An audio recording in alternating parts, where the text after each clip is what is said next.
Selamat malam pemirsa.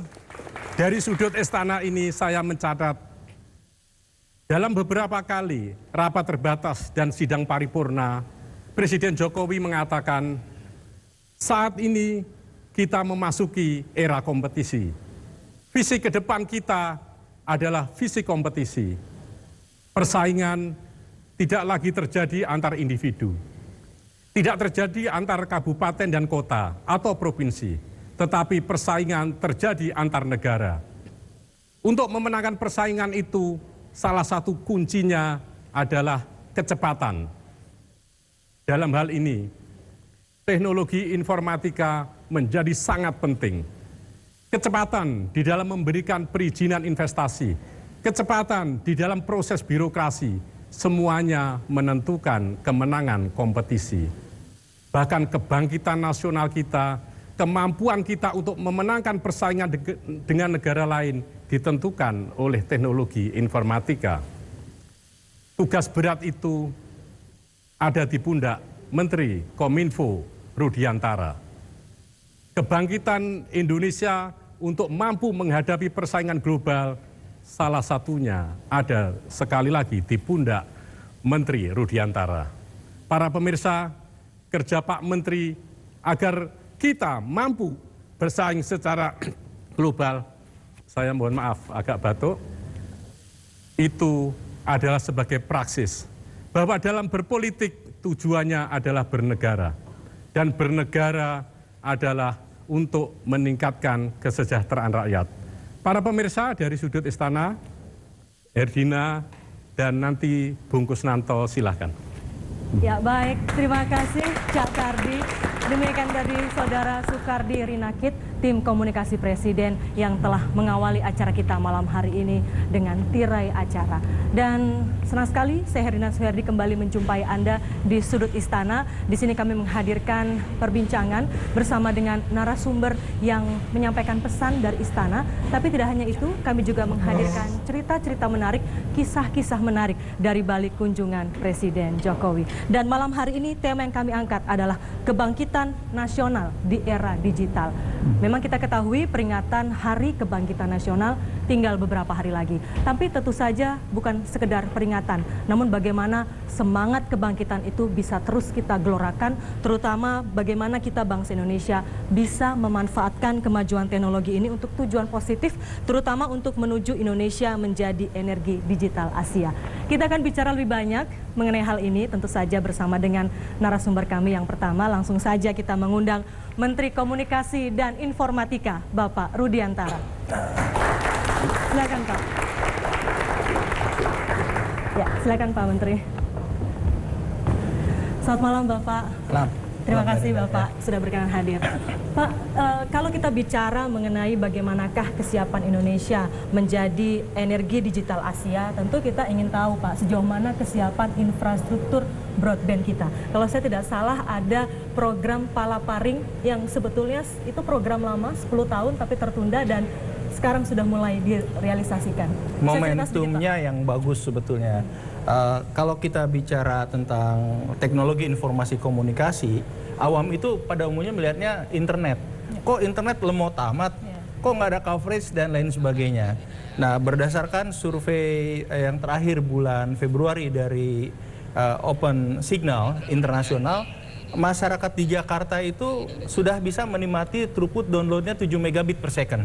Jadi kalau bahasa awam itu 7 megabit itu artinya apa? Kalau kita satu halaman kertas A4 di foto itu kurang lebih dalam format JPEG 3 megabit per second. Jadi dalam 1 detik kita klik 2 halaman turun. 2 halaman turun. Inilah yang dinikmati Jakarta setelah pada akhir tahun lalu kita luncurkan 4G, teknologi 4G di seluruh Indonesia.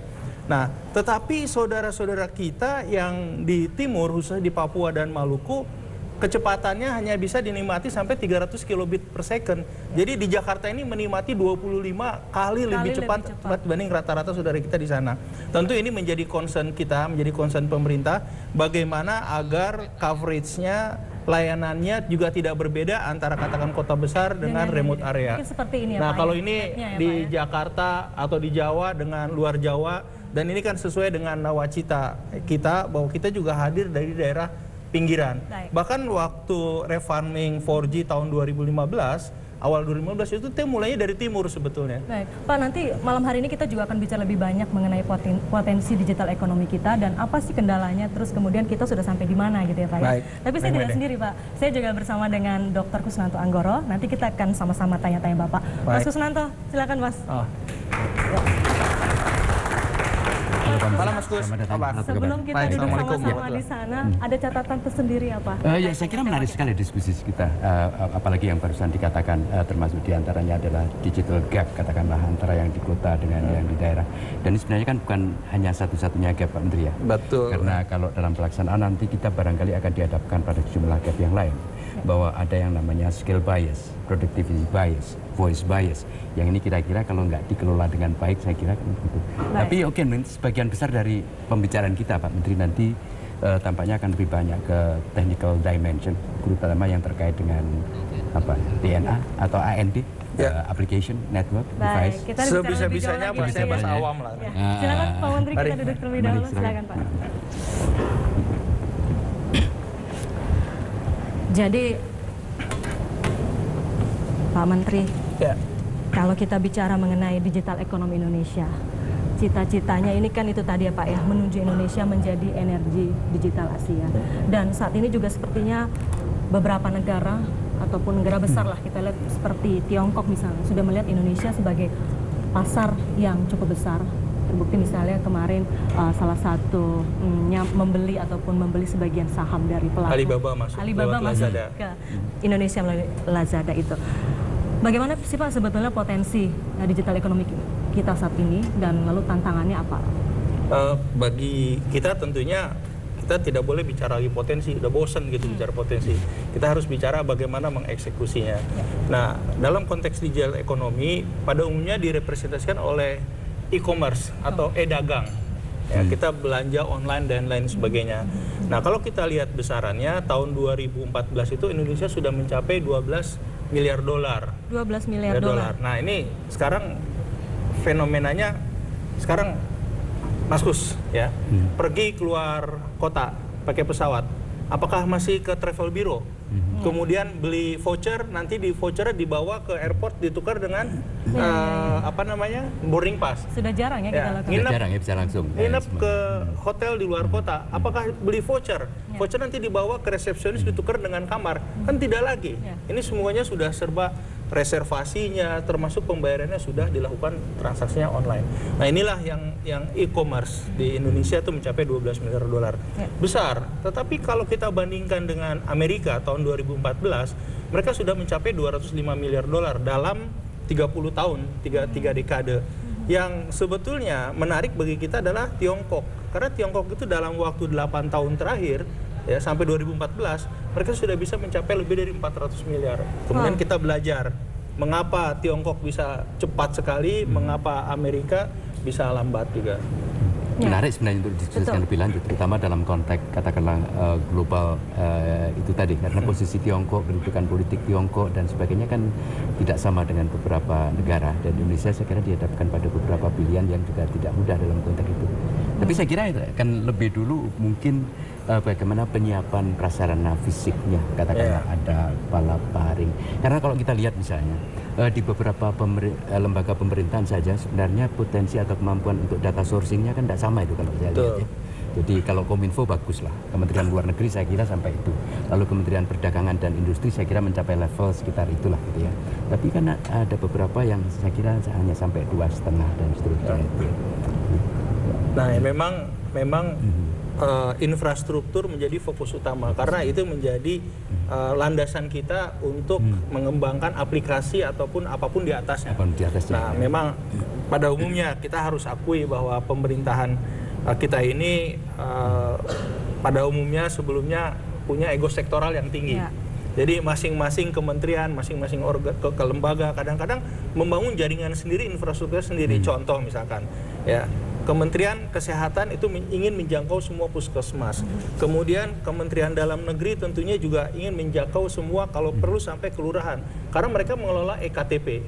Ya. Kemudian ada namanya Jardiknas, Jaringan Pendidikan Nasional. Kemudian dulunya Kemendiknas ya. semua tumpang tindih. Nah sekarang sedang kita coba rapikan, kita pakai mana saja, yang 2 di antara yang banyak, yang lain nebeng.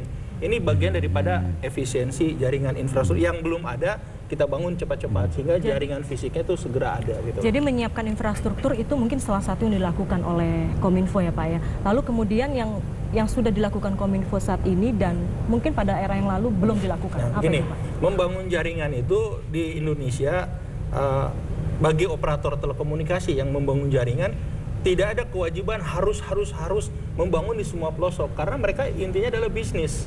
Ya. Nah, namun demikian mereka diberi kewajiban menyumbang dana namanya KPU, kewajiban pelayanan umum. Nah, pemerintah itu menerima setiap tahun kurang lebih sekitar 2 triliun dana dari KPU tadi, Universal Service Obligation. Karena kan untuk mendapatkan akses itu adalah hak semua warga negara Indonesia.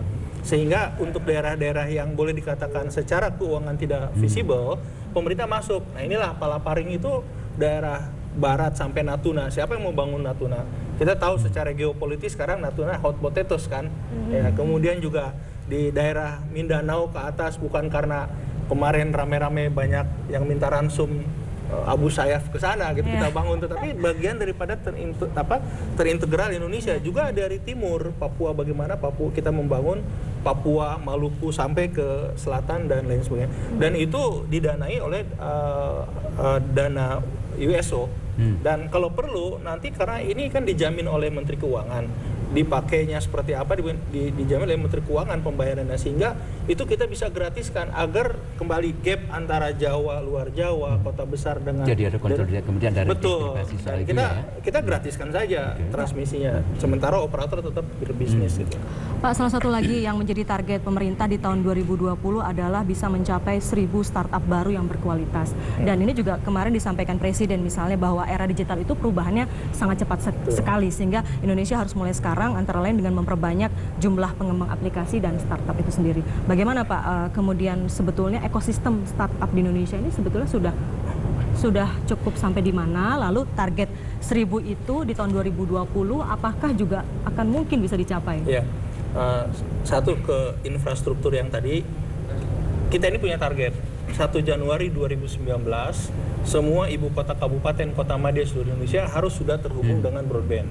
Tanpa ada broadband kita tidak bisa bicara e-commerce, startup secara optimal. Nah, mengenai e-commerce, ya, pemerintah sudah menyiapkan roadmap bagaimana kita akan menyiapkan membuat koridor-koridor kebijakan-kebijakan untuk menunjang e-commerce Indonesia. Tahun 2014 12 miliar. Kalau kita bisa secara disiplin, secara konsisten menerapkan kebijakan ataupun roadmap dari e-commerce, insya Allah tahun 2020 kita akan mencapai 130 miliar dolar pada saat itu. Dan secara ekonomi pada saat itu sudah menunjukkan merepresentasikan high single digit dari ekonomi Indonesia. Nah, kemudian bagaimana menggerakkannya? Menggerakkannya kita perlu yang namanya entrepreneur. Nah, kalau kita sekarang kan banyak yang bikin aplikasi macam-macam. Ya, ada yang namanya Gojek, ada yang namanya terakhir Halodoc, yang saya sangat senang. Halodoc ini membypass sebetulnya istilahnya disintermediary. Perantara-perantara itu menjadi hilang. Kita ke dokter nggak perlu lagi jadi langsung menghubungkan dokter dengan si pasien. Betul. Sekarang kan ke rumah sakit antri, daftar dulu, kemudian antri, tunggu ketemu dokter 5 menit, dapat resep, pergi ke apotek, dapat apotek. Rata-rata studi di Jakarta yang menggunakan BPJS itu 4 jam 10 menit. Sekarang ini bisa di sini kita mau konsultasi dengan dokter mana, spesialis apa, kapan kita mau konsultasi, tarif per menitnya berapa, bisa telepon, bisa video, ya. Kemudian langsung diberi resep setelah konsultasi, tentunya langsung resepnya itu ke apotek terhubung dan dikirim ke rumah menggunakan Gojek. Jadi dijamin di Jakarta itu 2 jam setelah konsultasi obatnya sampai ke rumah gitu loh. Ya, nah, ini kan begitu dahsyatnya canggih teknologi ya, itu menyederhanakan. Tapi yang menarik bagi saya antara lain juga termasuk ini Pak Menteri ya. Jadi Ini kan terutama dalam konteks kebangkitan nasional, kan kira-kira begitu. Dan kebangkitan nasional itu kan munculnya dalam beberapa hal. Nah, yang menarik dari misalnya dari Pak Menteri atau kebijakan Pak Menteri dalam pemerintahan kali ini adalah bahwa ada keberanian misalnya untuk memastikan bahwa lokal konten lebih dari 30%. Di beberapa adanya kemauan untuk negosiasi misalnya dalam hal supaya aplikasi domestik ditertibkan. Saya sering mengamati persoalan-persoalan negosiasi khususnya yang terkait dengan international treaty dan hal-hal seperti itu sebenarnya merupakan suatu hal yang penting dan menurut saya jarang dilakukan di beberapa waktu silam. Jadi ini kan elemen penting juga bahwa selain penyiapan-penyiapan dari segi teknis infrastruktur, saya kira keberanian sikap politik untuk menetapkan kebijakan juga merupakan suatu hal yang penting. Betul, dalam konteks TIK ini pun kita menerapkan itu sebetulnya. Ya, kita ngacu ke Tristakti, kita harus mandiri secara ekonomi, berdaulat secara politik dan lain sebagainya. Sebagai salah satu contoh ya, saya selalu gunakan istilahnya ekosistem. NDA ada network, device, dan application. Network tadi sebagai infrastruktur sudah saya sentuh. Device, kami itu pemerintah mempunyai kebijakan, saya dengan Menteri Perindustrian dan Menteri Perdagangan bertiga. Bagaimana yang namanya Indonesia ini tidak hanya menjadi pasar bagi ponsel. 1 tahun kita itu mengimpor rata-rata 50 juta ponsel. 1 tahun kita rata-rata menghasilkan membuang devisa, ya, itu kurang lebih hampir 5 miliar dolar. Ini besar. Jadi kami terapkan kewajiban komponen dalam negeri 30% mulai 1 Januari 2017. Tetapi fokusnya tidak kepada hardware, fokusnya juga kepada kepada software. Karena kalau kepada hardware, ini lama-lama kita akan diadu. Nanti global brand Laos berapa cost of manufacturingnya, Kamboja berapa, masa kita mau diadu dengan negara kayak gitu, Indonesia berapa. Jadi kalau software sifatnya akan jangka panjang. Nah, itulah keberpihakan kita sebetulnya dari sisi gadget, dari sisi handset ya. Kita masih bicara soal keberpihakan ya Pak ya. Teknologi tentu kemudian menyederhanakan bagaimana produsen ini bisa langsung bertemu dengan konsumennya gitu. Tapi juga ada yang diharapkan juga dari keberpihakan negara ataupun pemerintah, misalnya dalam bagaimana menghubungkan para petani ataupun nelayan, penghasil-penghasil ikan dan sebagainya itu bisa langsung bertemu dengan konsumennya gitu. Apakah itu juga dimungkinkan Pak melalui? Sangat dimungkinkan karena fokus pemerintah itu satu antara lain ya, fokus kepada pertanian, fokus kepada ketahanan energi, fokus kepada kemaritiman. Jadi kita bikin aplikasi-aplikasi yang di sana. Contoh aplikasi yang sederhana namanya, saya sebut aja, namanya aplikasi 5 kilo. Kalau kita beli bawang, ya biasanya ibu-ibu beli bawang ke pasar basah atau ke supermarket. Berapa harganya 1 kilo? Berapa ya sekarang? Ketahuan nih. Ketahuan nih kalau belanja nggak dilihat lagi. Katakanlah 25.000 per kilo, tergantung musimnya gitu ya. Tetapi itu harga beli kita, harga jual petani tahu nggak kita berapa? Betul. Maka harga jual petani mungkin 10.000. Jadi setengahnya itu habis di perjalanan. Nah sekarang ada aplikasi, kita bisa beli bawang paketnya 2,5 kilo, langsung dari petani ya. Harga jual petani naik, harga beli kita konsumen lebih turun dan kita mendapatkan kualitas bawang yang bagus. Dan manfaat itu sudah dirasakan oleh para petani di seluruh Indonesia kah atau hanya baru di beberapa daerah? Di beberapa daerah karena ini uji cobanya juga baru Jakarta dan Bandung untuk dikirim ke rumah ya. Itu aplikasinya banyak, aplikasi yang lain sebetulnya yang betul-betul memotong mata rantai distribusi yang istilahnya kalau bahasa ininya perantara atau rent seeker atau apa ini termasuk berkurang juga semua. Kalau tidak salah ada di salah satu daerah yang kemudian mengembangkan aplikasi bagaimana memantau pergerakan harga komoditas sembako ya Pak ya. Sehingga kemudian ketika harganya sudah mulai agak-agak mau naik melonjak, pemerintah bisa masuk step in. Ini di handphone saya ini ada aplikasi pengganti dari penyuluh pertanian lapangan. Saya laporkan ke Menteri Pertanian Pak Amran ya. Di sini ada 116 petani, 116.000 maaf yang sudah terhubung di sini. Kalau dulu PPL itu kan berkumpul pada jam tertentu, hari tertentu, tanya jawab dengan petani. Sekarang forum ini 24 jam, petani bisa tanya kapan saja. Saya sering karena masuk di situ saya jadi tahu dan ini tidak hanya petani, ternyata setelah saya cek ternyata juga anaknya, karena petani belum tentu bisa pakai ponsel, dan ini pakai aplikasinya aplikasi SMS lagi. 116.000 bayangkan yang masuk di sini gitu loh. Iya, dan jika itu kemudian bisa lebih banyak lagi gitu kan, artinya kita bisa bayangkan seharusnya para petani ini bisa mencapai taraf kesejahteraan yang lebih baik gitu ya Pak ya. Itu tujuannya sebetulnya. Bagaimana meningkatkan produktivitas di petani, bagaimana meningkatkan efektivitas di distribusi. Gitu. Tapi selalu ada sisi negatif dari setiap perkembangan itu. Misalnya tujuan kan bisa saja selalu baik, tapi penyalahgunaan selalu saja bisa terjadi. Karena di satu sisi itu juga menimbulkan isu lain, misalnya adalah katakanlah untuk tujuan-tujuan politik. Dan ini maka terkait sebenarnya Pak Menteri dengan beberapa usulan regulasi yang ada sampai tahun 2019 itu kan ada 4 toh kira-kira yang dia 2 inisiatif dari pemerintah, 2 akan menjadi inisiatif dari Dewan Perwakilan Rakyat. Ya. Masih banyak sebenarnya ya kerjaan itu. Ya, tahun ini ada 3 undang-undang yang harus kita selesaikan. 1 usulan pemerintah revisi undang-undang ITE.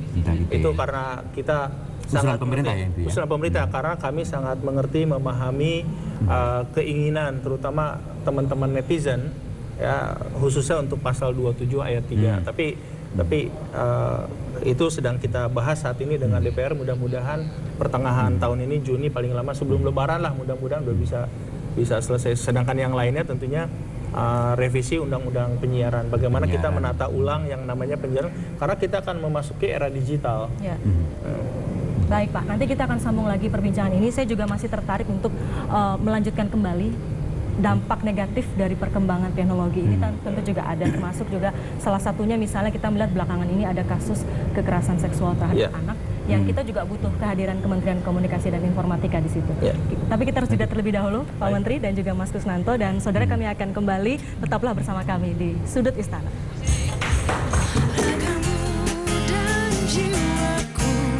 Selalu jaga hidupmu, taklukkan semua penjuru, berkibarlah merah putihku.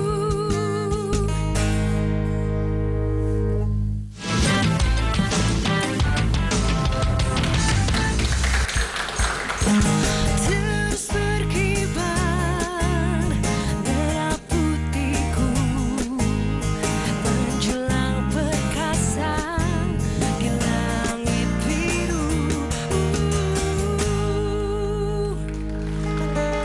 Ya, terima kasih Anda kembali bersama kami di Sudut Istana, dan malam hari ini kami berbincang mengenai kebangkitan nasional di era digital. Pak Menteri, tadi sudah sempat saya singgung sebelum iklan bahwa memang kita sepakat bahwa kemajuan teknologi ini tidak bisa dihindari, dan tapi tentu ternyata kemajuan teknologi ini juga ada 2 sisi ya Pak ya, satu sisi positif dan satu juga sisi negatif. Terkait dengan sisi negatif ini, beberapa hari yang lalu kita tahu ada kasus kekerasan seksual terhadap anak yang ternyata terjadi di beberapa daerah di tanah air ini. Dan kasus itu juga diduga sebelumnya dilakukan oleh para pelaku setelah menonton tayangan-tayangan yang bermuatan konten negatif ataupun mungkin tayangan-tayangan yang berbau pornografi. Sejauh mana Pak langkah yang dilakukan oleh Kementerian Komunikasi dan Informatika untuk mungkin menutup atau memblokir situs-situs yang bermuatan negatif itu Pak? Kalau kita lihat kasus keseluruhan kekerasan anak-anak juga ini semuanya harus bergerak sebetulnya. Dari mulai keluarga, kemudian beberapa kementerian dan lembaga. Dan kami juga bergeraknya dalam konteks apa? Kami coba manajemen konten dari dunia maya ini.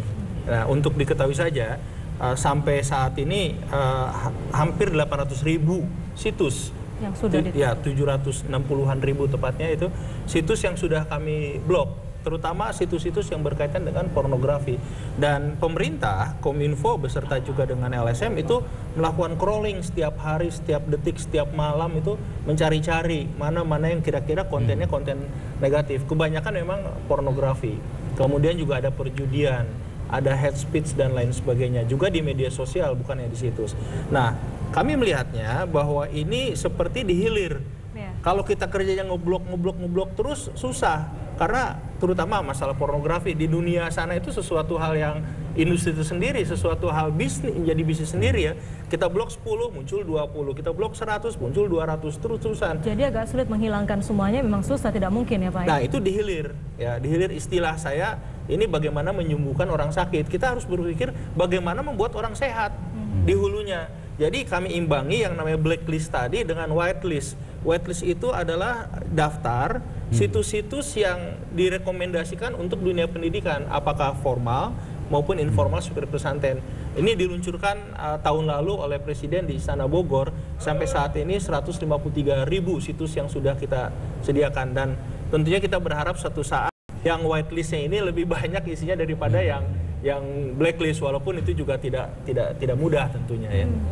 Jadi artinya sebetulnya pemerintah sudah mengupayakan ya dengan menyediakan ini whitelist ini. Tapi apakah whitelist ini juga kemudian dimanfaatkan secara maksimal Pak, terutama di dunia pendidikan? Bagaimana Kominfo mengawasi pemanfaatannya itu Pak? Ini baru dilakukan satu tahun yang lalu ya. Dan kami mempunyai direktorat literasi, yang literasi itu memberikan pengajaran-pengajaran, informasi, memberdayakan masyarakat akan mengingatkan akan bahayanya kalau yang ini, kemudian ini yang bagus baiknya di ini. Dan ini yang dilakukan oleh Kominfo bersama ada relawan, namanya relawan TIK. Seluruh Indonesia itu mungkin hanya baru kurang masih dari 20.000. Jadi kalau setiap desa saja kita ada satu relawan TIK, kita butuh 74.000, sekarang baru 20 ribuan. Iya. Jadi memang kedekatan ini terus dibangun ya Pak ya, bersama dengan komunitas TIK ini, termasuk salah satunya relawan TIK. Saya dengar juga Bapak ini cukup dekat Mas Kusnanto dengan para blogger-blogger gitu ya. Dan sangat aktif. Aktif tadi situ. Ya. Apa mereka konstituen kami, kalau mereka yang harus kami layani kali. Oh ini kenapa ada ini Mas Blontang ya? Akhirnya terjawab ya Pak ya, kenapa kemudian ada di salah satu penonton kita juga ada komunitas blogger yang hadir. Dan kalau kita bicara ini kedekatan Bapak dengan komunitas blogger ini, beberapa waktu yang lalu misalnya Bapak mengadakan pertemuan dengan komunitas blogger yang datang dari beberapa daerah, Mas Kusnanto. Ini pertemuannya dilakukan di arah Tawangmangu. Dan Bapak di sana sampai jam 12 malam ya Pak ya. Apa Pak yang dibicarakan? Ya dengerin apa masukan? Masukannya teman-teman mereka, kira-kira keinginannya apa yang bisa dipenuhi, apa yang belum bisa dipenuhi, apa yang bisa dijawab saya jawab, yang belum saya jawab saya jadikan PR gitu loh. Pekerjaan paling susah mendengarkan. Nah itu pekerjaan paling susah mendengarkan, dalam apalagi tradisi lama tapi. Bukan. Tuhan itu memberikan kita mulut dan telinga, dua-duanya harus dipakai Mas. Ya, betul. Karena salah satu yang disebut di dalam Renstra kan juga memang bagaimana mengubah dari rejim pengizinan menjadi rejim pelayanan. Ya. Iya. Dan yang saya agak sedikit surprise gitu ya, Bapak kan sebetulnya masih ada staf di bawahnya yang mungkin bisa mengurusi itu, tapi Bapak datang langsung, mengunjungi, kemudian mendengarkan langsung, bahkan sampai jam 12 malam tanpa pengawalan. Itu memang sering dilakukan atau gimana Pak? Ya gimana ya, dari dulunya begitu. Dari dulu begitu ya Pak? Jadi kedekatan ini memang terjalin sudah lama ya Pak? Ya dari dulunya emang begitu, susah ngerubah juga. Tapi mungkin itu yang bisa menjadi kunci sukses mudah-mudahan, karena terlepas dari katakanlah ekspektasi bahwa akhir tahun 2019 kita atau Indonesia akan menduduki ranking 2 di negara-negara ASEAN. Tapi sesungguhnya ranking 2 di ASEAN kan tidak cukup bagus untuk tingkat Asia Pasifik. Betul nggak? Nah ini kan padahal tantangan kita kan sebenarnya bukan hanya Asia Tenggara kalau bicara tentang itu. Jadi mudah-mudahan saja lah saya kira ya. Tapi saya kira optimisme itu perlu. Harus. Baik, Pak Menteri, salah satu juga yang kemudian diinginkan oleh Presiden misalnya adalah agar mengurangi penggunaan kertas gitu ya, atau paper base itu menuju ke kemudian e-government. Ini sejauh mana Pak perkembangannya hingga saat ini, dan bagaimanakah juga pemanfaatannya ataupun seberapa jauh manfaatnya bagi masyarakat? Ya itulah yang kadang-kadang saya juga bingung di kantor. Kalau misalkan ya sudah siapa yang pergi kemana, keluar kota kemana, Pak, tapi mesti di kertas ditulis, kalau nggak jalan gitu ya. Saya bilang ini gimana, kita aja udah pakai macam-macam media nggak jalan. Tapi kembali ke e-government, tujuannya adalah e-government bagaimana kita memperbaiki proses, istilahnya business process re-engineering. Jadi kami bekerja sama secara erat dengan Kementerian PAN dan reformasi birokrasi untuk merubah proses bisnis.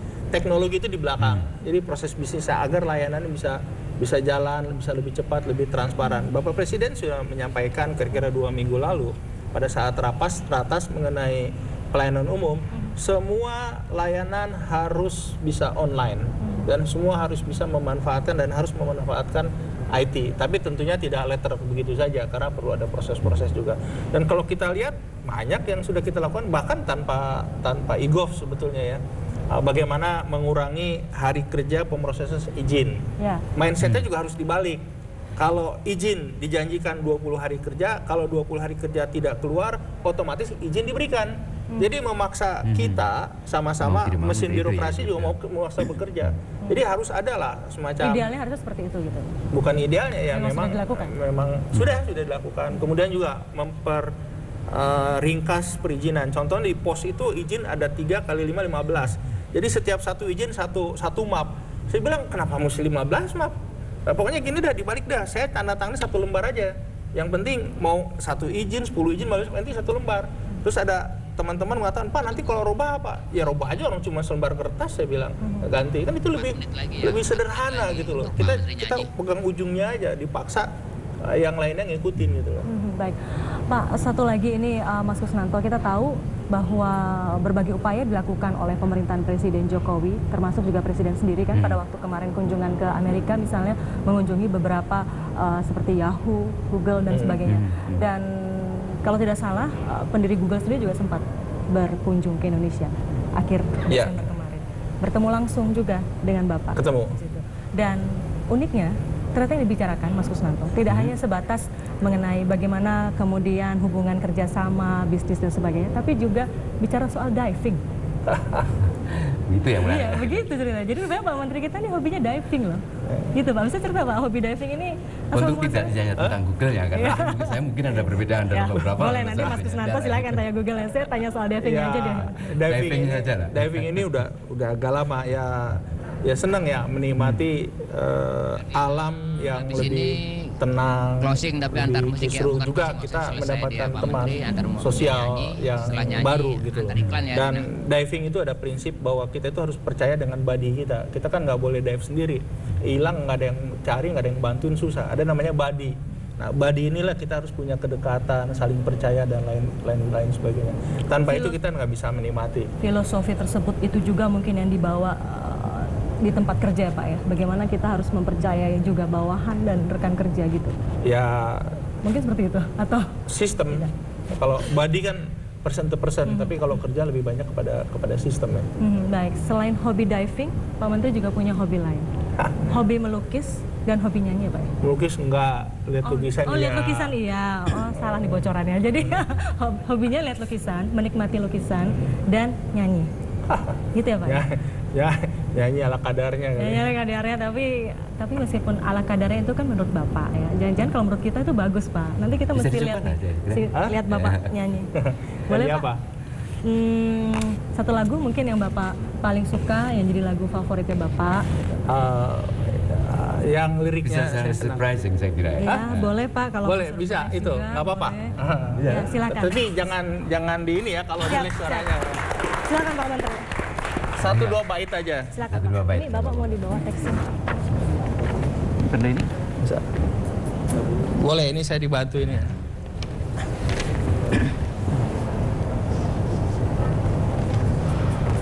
Ayo silakan. Ada.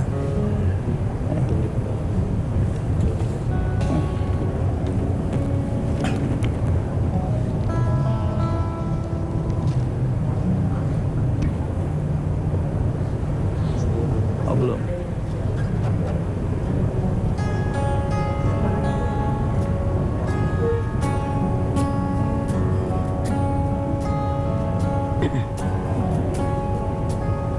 Bisa.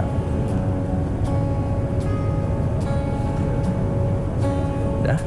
Udah masuk. I haven't told you stories about the way I live on the drifter, waiting for the day when I take your hand and sing you a song. Then maybe you would say, come lay with me and love me, and I would surely stay. But I feel I'm growing older.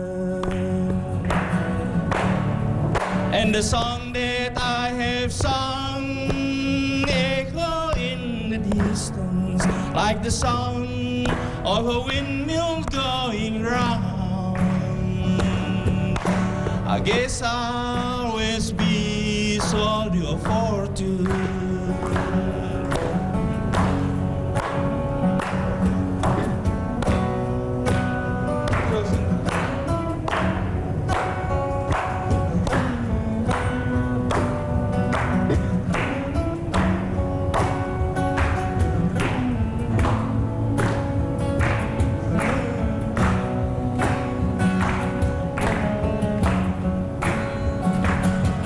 Many times I've been a traveler, I look for something new.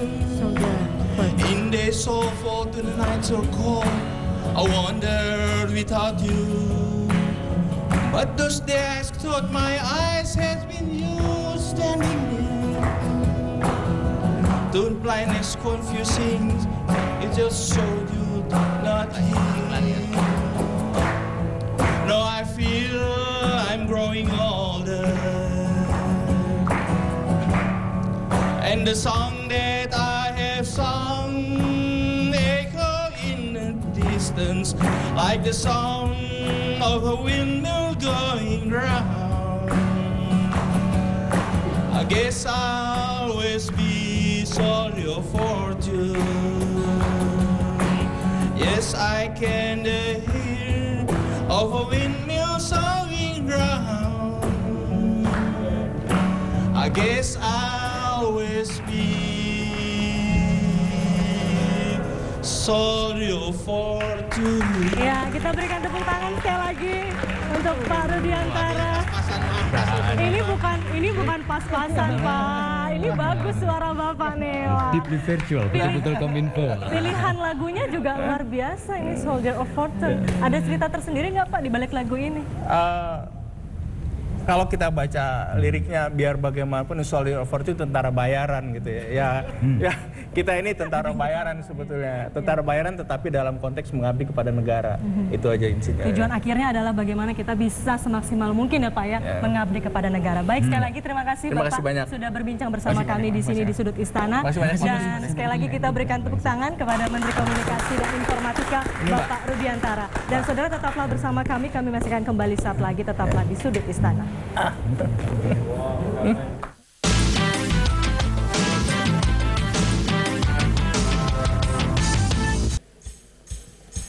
Terus berkibar merah putihku, menjulang perkasa di langit biru.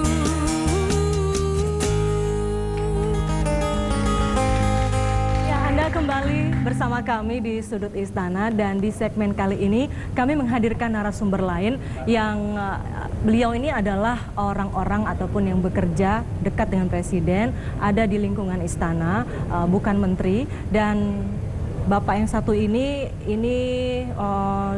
mengawali karirnya di Indonesia sebagai pernah menjadi legislator, namun memiliki pemikiran yang kuat dan luas dalam kebijakan energi, hingga media menjulukinya ataupun sebagian orang menjulukinya The Rising Star industri migas. Dan sekarang ini beliau bekerja di kantor staf Presiden. Langsung saja saya mengundang Bapak Darmawan Prasojo, Deputi 1 Kantor Staf Presiden. Selamat malam, ini biasa dipanggil Mas Darmo atau Pak Darmo ya. Wah, Selamat terima malam, kasih, Mbak. silakan Pak. Halo, selamat datang. Silakan mengumpul. Pak Darmo, terima kasih sudah hadir. Jadi Pak Darmo ini menjadi lulusan terbaik semasa SMA, kemudian mendapatkan beasiswa di Amerika, meraih gelar bachelor, master hingga PhD di Amerika, sempat bekerja di sana. Sekitar 20 tahun berada di Amerika Serikat. Lama ya? 20 Lama tahun. ya? Lama. Itu. Lalu kemudian akhirnya kembali ke Indonesia. Nggak lupa dengan Indonesia. 20 tahun. Bahasa Jawa masih lancar. Oh, jadi dialeknya masih agak-agak Jawa ya. Apa yang menarik kembali ke sini? Iya, apa yang 20 tahun membuat sekarang? kembali ke sini? Pada waktu itu tahun 2006 saya ingat betul, almarhum ayah saya itu sakit kena kanker. Kemudian selama seminggu atau 2 minggu itu ibu saya itu cerita, tolong telepon ke almarhum karena sudah sakit parah. Nah, di saat itulah Bapak banyak memberikan wejangan. Salah satu yang saya ingat betul adalah, nak, suksesmu itu bukan dalam kerangka mencari rezeki, tetapi seberapa besar kamu bisa bermanfaat untuk rakyat, terutama rakyat kecil. Nah, untuk itu pesan almarhum Bapak itu adalah, kalau kuliahnya sudah selesai, kalau menimba ilmunya sudah rampung, menimba pengalamannya sudah rampung, saya mohon wasiat saya terakhir, kamu pulang. Kemudian sejalan dengan waktu, tahun 2012 di saat di puncak karir saya di waktu itu sebagai konsultan, sebagai researcher di Amerika Serikat, saya teringat rasanya hati ini kok nggak nyaman. Ada apa yang kekurangan itu? Ternyata wasiatnya belum dijalankan. Nah, akhirnya saya diskusi dengan istri saya waktu itu, ini sudah waktunya pulang. Terus istri saya tanya, Mas, nanti mau kerja apa?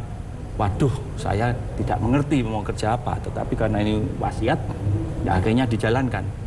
Akhirnya waktu itu kami persiapan pulang, alhamdulillah ternyata ada tawaran dari Bank Indonesia. Waktu itu juga kami berkomunikasi dengan Fakultas Ekonomika Bisnis dari UGM. Kemudian juga dari School Business Management ITB, waktu itu juga sudah diterima di sana. Kemudian di Surya University juga ada. Kemudian ada diterima pekerjaan sebagai Chief Economist di Millennium Challenge Corporation, yang pendanaan dari Amerika Serikat juga ada. Tetapi perjalanan menunjukkan titik yang lain, di mana waktu itu saya paparan di suatu seminar di fraksi PDI Perjuangan dan waktu itu ada beberapa pembicara, salah satunya Pak Rudi Rubiandini dan lain-lain mengenai seminar migas. Waktu itu saya paparkan bagaimana ideologi membangun kapasitas nasional itu dalam mengelola sumber daya alam dengan kekuatan bangsa sendiri. Dari situlah kemudian akhirnya singkat cerita bagaimana memberikan manfaat lagi kepada rakyat, itu yang kemudian membawa Pak Darmo menjadi legislatornya. Nah, pada saat itu ternyata ada Ibu Megawati hadir di sana. Kemudian saya diminta oleh Ibu bagaimana untuk bergabung ke PDI Perjuangan. Ya. Dan lalu sekarang menjadi Deputi 1 Kantor Staf Presiden, membidangi monitoring dan evaluasi. Ya, gimana Mas Kusnanto? Juga dengan Presiden. Ini mestinya kan ada semacam emotional attachment atau ikatan, apalah saya tidak tahu apakah soal gagasannya dan seterusnya. Karena saya yakin yang menawarkan kan bukan hanya itu toh, sebagai seorang dari luar negeri dan sebagainya dan sebagainya. Jadi kan pasti ada resonansi sesuatu. Nah, kenapa Anda tertarik untuk bergabung di situnya kan gitu ya? Salah satu keinginan pulang itu adalah bagaimana membangun kapasitas nasional untuk agar bangsa ini, salah satunya adalah mengelola kekayaan alam dengan kekuatan bangsa sendiri. Dan itu ternyata beresonansi dengan ideologi dari Trisakti, yaitu kemandirian, yang kemudian dari sana bergulir di mana pada akhirnya saya masuk sebagai legislator. Lalu sekarang sebagai Deputi 1 Kantor Staf Presiden membidangi monitoring dan evaluasi. Apanya Pak yang dimonitor dan dievaluasi? Tugasnya apa? Pertama adalah Bapak Presiden itu adalah seorang pemimpin dengan pemikiran yang sangat sederhana, simplicity. Begitu. Kekuatan beliau itu ada simplicity. Bagaimana beliau mampu mengidentifikasi permasalahan. Dan bagaimana dari identifikasi permasalahan itu secara sederhana apa masalah utamanya dan bagaimana cara penyelesaiannya itu. Nah, itu yang membedakan bagaimana begitu beliau masuk ke pemerintahan, banyak sekali proyek yang mangkrak sudah 30 tahun, ada proyek mangkrak 10-15 tahun, dan bagaimana beliau bisa menyelesaikan permasalahan itu bukan hanya dari sudut pandang konsep strategis, tetapi bagaimana implementasi di lapangan. Gitu. Nah, kalau kita melihat ini bahwa beliau sangat peduli sekali dengan pengentasan kemiskinan. Beliau peduli sekali bagaimana dengan cara bangsa ini bisa lebih bermartabat. Tetapi kalau kita lihat bahwa beliau itu seakan-akan adalah menjalankan suatu ideologi tetapi dalam kerangka operasional ideologi. Itu. Nah, kemudian dalam perjalanannya tentu saja ada sumbatan-sumbatan di lapangan, itu program-program prioritas yang dicanangkan oleh Bapak itu. Dan tugas kami adalah melakukan monitoring, melakukan evaluasi, dan apabila ada sumbatan itu kami berusaha mengurai sumbatan itu. Tetapi bukan dalam kerangka kami terjun ke lapangan mengambil alih, tetapi kami lebih sebagai fasilitator, akselerator bagi struktur yang sudah ada. Iya. Artinya menarik ya, Mas Kusnako ya, bahwa dari beberapa kali kita berbincang dengan staf-staf presiden, baik yang berada di tim komunikasi maupun yang berada di kantor staf presiden, ini menarik karena presiden itu sepertinya mengumpulkan orang-orang muda yang pintar, yang mungkin sebetulnya punya karir cemerlang sebelumnya, tapi kemudian diajak untuk sama-sama, ayo memberikan pemikirannya gitu ya untuk Indonesia. Ya, sayangnya kita sulit untuk bertanya kepada rekan Darwan Prasojo ini, karena kan tidak banyak anak yang seperti Anda, tidak banyak juga bapak yang seperti bapak Anda kan gitu. Ya. Padahal ini tadi yang terlalu diberi penekanan kan sebenarnya adalah weling atau dari bapak. Weling, betul. Jadi sebenarnya kan juga ada keharusan bagi negara, bagi pemerintah untuk membuat sesuatu yang lebih programatik kan gitu toh. Karena kan nggak mungkin cuma dibutuhkan 1-2 orang saja gitu. Bagaimana bisa mengkloning itu ke banyak yang lain gitu maksudnya, Mas? Banyak sih yang mestinya bisa kita bicarakan ya. Monefnya nggak ada monef politik ya itu ya? Biasanya ada. saya yang mengerjakan monef politik. Monggo Pak Jenengan untuk melakukan monef politik. Kami lebih pada program prioritas, ada ekonomi. Tadi kami juga mereview program-program dari Pak Menkominfo, luar biasa sekali. Milestone itu ya, roadmap itu untuk pelaksanaan dari e-gov, untuk startup company, luar biasa itu. Jadi kalau dari hasil monitoring dan evaluasinya, ada satu boleh lagi nggak sih dibuka di sini sedikit? Yang gitu? ada lapor misalnya, itu kan Anda punya itu di sana ya. Itu tolong ceritakan sedikit. Jadi lapor itu akuntabilitas publik, and so on lah kira-kira ya. Jadi lapor itu adalah sistem pengaduan online yang dikelola oleh kantor staf presiden. Memang Kedeputian 1 yang bertanggung jawab di sana, walaupun secara operasionalnya ada di Menpan RB sesuai dengan undang-undang. Nah, dari situ ada rakyat itu bisa melakukan pengaduan, misalnya ada jalan ya yang bolong itu lubang, kemudian difoto, kemudian diupload di sana. Kemudian dari sistem lapor itu akan memforward pada institusi pemerintah yang terkait, baik itu 82 kementerian lembaga, pemerintah provinsi, kabupaten, termasuk kedutaan besar di seluruh Indonesia, di seluruh dunia.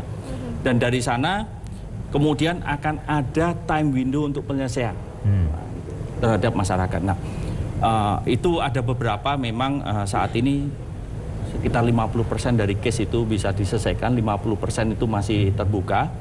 Terus kemudian ada beberapa kementerian lembaga memang komplainnya banyak, ada yang sedikit, tetapi bukan itu berarti kinerjanya kurang. Tetapi memang ada beberapa kementerian lembaga itu selalu berhubungan dengan masyarakat, otomatis komplainnya banyak. Misalnya kantor staf presiden kan tidak berhubungan dengan masyarakat terlalu banyak, tentu saja tidak ada komplain kan itu. Sehingga kalau dilihat itu memang kita lihat itu ada kementerian lembaga komplainnya banyak. Ini kenapa? Ternyata misalnya BPJS tentu saja komplainnya tentu saja banyak. Bukan kemudian kualitasnya itu ya. Bukan kualitas ya. Bukan kualitasnya. Baik. Nah, kalau kita melihat Pak Darmo ini sudah sekian lama gitu ya ikut dengan presiden gitu. Kira-kira tentu memahami pemikiran presiden itu seperti apa. Terutama kalau kita hari ini bicara mengenai kebangkitan nasional di era digital, berarti ada perkembangan teknologi di situ. Bagaimana sih sebetulnya presiden memandang perkembangan teknologi ini, terutama kalau kita melihat dulu kan eranya konvensional gitu ya, sekarang sudah lebih maju, semuanya serba digital gitu. Gimana? Kalau kita lihat ya, misalnya pertama di Amerika Serikat sendiri dulu ada toko buku namanya Barnes & Noble, itu menguasai pangsa pasar sekitar 80%. Itu benar-benar toko buku ada fisik, kemudian tahu-tahu ada Amazon.com. Baru kemudian di sini kita melihat adanya sharing ekonomi, kemudian crowd ekonomi. Di Amazon.com itu banyak sekali penjual yang bertemu di sana, kemudian bisa menjual. Dan ternyata saat ini mengambil pangsa pasar sekitar 50-60% dan Barnes & Noble hanya sekitar 11%. Kita melihat ada perbedaan yang sangat mencolok. Nah, kemudian kalau kita melihat di sini sudah ada, tadi Pak Menkominfo juga memaparkan ada Uber, ada Gojek, ada ini. Nah, kalau kita melihat ke belakang, Bapak Presiden itu sewaktu menjadi wali kota Solo, itu sudah langsung menekankan pada adanya connectivity, yaitu hotspot di seluruh daerah di Solo. Kemudian di tahun 2012 beliau menerima award yaitu pemeringkat e-government Indonesia di tahun 2012. Kemudian di Jakarta juga kita lihat itu beliau yang pertama kali mengadopsi lapor, ya, daerah yang mengadopsi lapor. Kemudian ada program Smart City dan saat ini beliau sebagai champion untuk e-government, e-budgeting, e-procurement. Sampai kemarin kami di LKPP ngecek itu e-katalog. Saya cek di dealer itu ada untuk procurement Honda Beat sebagai contoh. Itu 15, berapa juta. Saya cek di e-katalog itu hanya sekitar 13, berapa juta dan satu klik sudah selesai. Jadi kalau ada instansi pemerintah ngeklik langsung bisa jalan gitu di sana. Nah, kami melihat bahwa beliau itu misalnya di tahun 2015 di bulan Desember pada saat ada polemik tentang Gojek, beliau langsung mengeluarkan Twitter bahwa ojek itu masih dibutuhkan. Kemudian beliau akan menyelesaikan permasalahan ini dengan cepat dan beliau betul-betul menyelesaikan permasalahan ini dengan cepat. Nah, dari sana kita lihat bahwa beliau punya ide-ide besar gitu, tetapi bukan itu saja, bagaimana mentransformasi ide besar ini dalam suatu kerangka operasional. Itu yang membuat kami itu. Karena tadi juga Pak Rudiantara juga sudah paparkan bahwa teknologi itu satu. Membuat suatu sistem itu satu, tetapi mengimplementasikan itu ada suatu psychological barrier bagi seluruh jajaran birokrasi. Dan beliau menyelesaikan permasalahan ini dengan suatu leadership yang kuat. Jadi punya ide, dilontarkan, berani juga bagaimana agar ide ini dikawal dalam kerangka pelaksanaan agar bisa menjadi lebih efektif. Bagaimana sebuah ide yang bagus, inovatif, lalu itu kemudian diterjemahkan dalam pelaksanaannya, itu yang juga berat gitu ya. Mungkin terakhir Mas Kusnanto bisa menyimpulkan garis bawah dari apa yang kita perbincangan tadi juga sebelum ini bersama dengan Pak Menteri Kominfo. Ya, saya kira penting terutama dalam konteks kebangkitan nasional, dan ini tentu saja informasi misalnya itu merupakan salah satu pilar penting untuk interkonektivitas, dan itu terkait dalam posisi kita tidak saja di dalam negeri tapi juga dengan dunia luar. Dan jangan lupa bahwa tantangan kita luar biasa. Di dalam negeri saja misalnya itu kita dihadapkan dengan beberapa paradok, karena pada saat yang sama kita juga bersinggungan dengan soal-soal politics of identity yang kadang-kadang itu agak rumit kan gitu ya. Di luar negeri tentu kita dihadapkan pada soal competitiveness dan seterusnya itu, tapi saya kira pada akhirnya kita perlu sebuah sintesa bahwa katakanlah temuan baru, penggunaan baru dan seterusnya yang terkait dengan informasi juga menimbulkan sebuah tantangan baru. Dan sayang sekali kita tidak cukup berdiskusi, waktunya tidak cukup untuk berdiskusi panjang lebar, karena sesungguhnya ada sesuatu yang amat penting yang kita belum bicarakan. Lain kali kita mungkin bisa bicarakan, misalnya adalah bagaimana perlindungan informasi strategis dan sebagainya, yang juga ketika kita mendapatkan opportunity yang sama karena informasi yang kita belum bicara, misalnya adalah kali kita mungkin bisa bicarakan strategis dan sebagainya, yang juga ketika kita mendapatkan perlindungan informasi karena informasi mendapatkan opportunity yang sama, misalnya adalah kali kita mungkin bisa bicara strategis dan sebagainya, yang juga ketika kita mendapatkan perlindungan informasi karena informasi. Silakan, ya, Dina, terima kasih. Para pemirsa, jangan pernah membayangkan kalau Presiden naik pesawat RI-1 itu pesawat kepresidenan, pesawatnya seperti Air Force One. Kunjungan ke Amerika, kunjungan ke Eropa, sekarang ini kunjungan ke Rusia. Sebenarnya kursi para menteri di dalam pesawat itu tidak bisa diatur, disetel untuk tidur sekalipun. Tidak bisa recline. Jadi ketika ikut pesawat presiden dalam penerbangan yang jauh, sebenarnya sangat capek. Sehingga Menteri Perdagangan Tom Lembong ketika kunjungan presiden ke Amerika, takut teman-teman menterinya begitu capek, lalu membawa 6 kasur lipat tipis untuk jaga-jaga. Siapa tahu teman-teman menteri lelah duduk di kursi lalu mau menggelar tikar itu di lantai pesawat. Tapi tentu para menteri tidak mau, mungkin gengsi. Pak Kominfo Rudiantara juga pernah ikut kunjungan ke Eropa dan merasakan itu. Selain itu, pertanyaan ini menarik. Apa makanan yang digemari presiden ketika pesawat presiden terbang ribuan kaki di udara? Bukan kue yang lezat, bukan stik yang nikmat, tetapi ternyata adalah tempe mendoan. Makanan Purwokerto itu menjadi makanan favorit di pesawat kepresidenan ketika pesawat RI-1 itu terbang menjelajah Indonesia dan menjelajah dunia.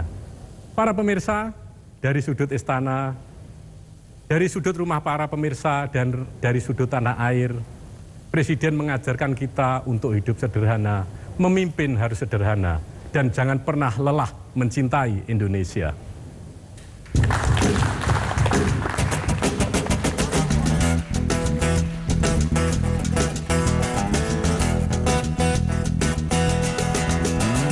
Maju terus pantang mundur, maju ke depan, jangan ke belakang.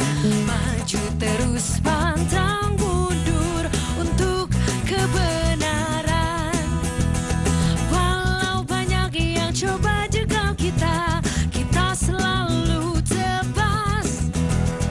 Walau banyak yang coba kejar kita, kita pasti berantas. Maju terus pantang mundur, jalan yang lurus tak pernah kabur. Maju terus pantang mundur demi keadilan. Walau beribu-ribu rintangan, kita selalu tebas. Walau berjuta-juta halangan, kita pasti berantas. Maju terus pantang mundur, maju ke depan, jangan ke belakang. Maju terus pantang